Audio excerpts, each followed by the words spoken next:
Dito sa Pilipinas, ganun, hindi ko talaga mahabol.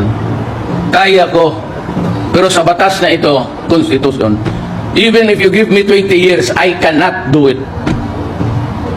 Maghanap uli kayo ng Marcos. Or someday, somehow, somewhere, that fellow will be elected in the generations to come. So, anong sabi niya?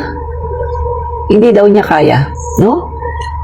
Kahit bigyan daw siya ng 20 years, hindi daw niya kaya na labanan ang korupsyon. So, maghanap daw ng Marcos. Ayan na, ayan na.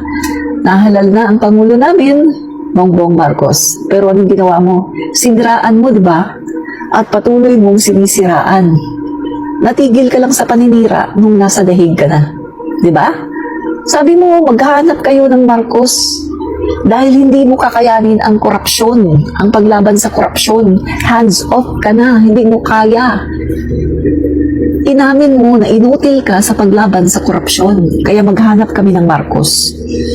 Ito ang Pangulo namin ngayon, nilalabanan ang korupsyon.